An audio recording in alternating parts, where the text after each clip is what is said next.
For more on the defense sector in China, I spoke to Tai Ming Cheung. He's the director of the Institute on Global Conflict and Cooperation at the University of California in San Diego. And I asked him how significant the change in this policy is. It's been significant as a policy because the authorities have wanted to get a very insulated, inward-looking defense apparatus that sort of not have been plugged into the much more vibrant market economy to try to bring the two together in a policy they call civil-military integration. So this provides more entrepreneurial spirit, provides access to resources for the defense industry, and allows the private sector to have access to a very big customer itself. So the authorities think this is a win-win situation for the private sector and for the military. The problem is that there's a lot of structural obstacles itself. The military, the defense industry, and the civilian sectors, they've all been compartmentalized for a very long period of time in China's history.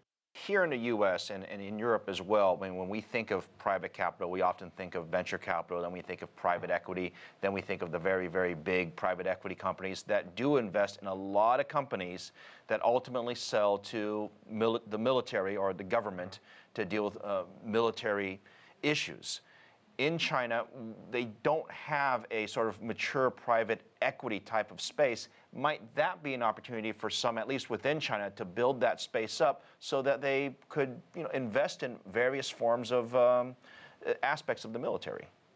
They could, but I guess the big issue for the equity finance, like the private equity venture firms in China, is that a lot of the investment opportunities within the defense sector tends to be long-term itself because the military, they have very long research and development cycles itself. So there's sort of a misalignment between the more immediate short-term gains that private equity is looking for as compared to the much more long-term research and development opportunities that the Chinese defense industry is looking for. Because one of the things is the Chinese defense industry, they have a lot of money themselves. They get a lot of funding from the government. They have access to bank loans, etc.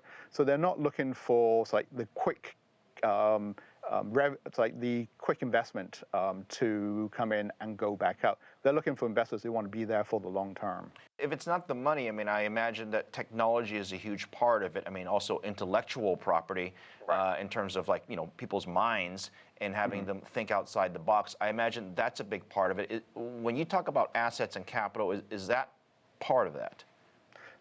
That's slightly to the side. Right now, when they're talking about getting private sector involved, they're primarily, especially on the private capital side, is looking for the money. They have some other mechanisms where they bring in the brains, the intellectual capital itself. And that's more on the research and development side. And they have other types of mechanisms.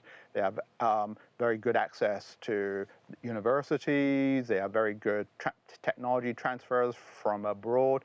They're investing very heavily with the science and technology system itself. And that's where they're getting all that capital itself, that intellectual capital. So the idea is that technology comes from one part of the economy, while the private capital comes from another part of the economy. It's no secret that the Beijing government and the military have a very close relationship. And when you talk about adding sort of private capital, private businesses into the mix, I'm just wondering, in your view, what does that relationship look like, say, in 4 or 5 years?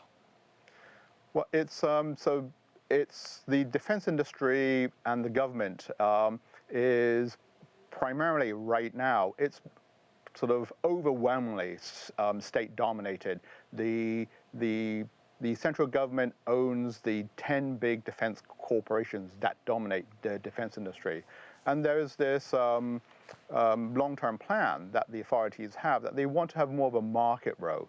So I think it's so right now, I would say that 95% of the capital assets that the defense industry owns comes from the state. There's this goal to try to reduce that to sort of say 80%, 75% in the next 5 or more years. And over the long term, this is their ideal goal, is to have sort of a much more balanced state-market relationship that you have in the West. Like the role model for a lot of the Chinese defense firms are like their counterparts in Boeing or Lockheed or Airbus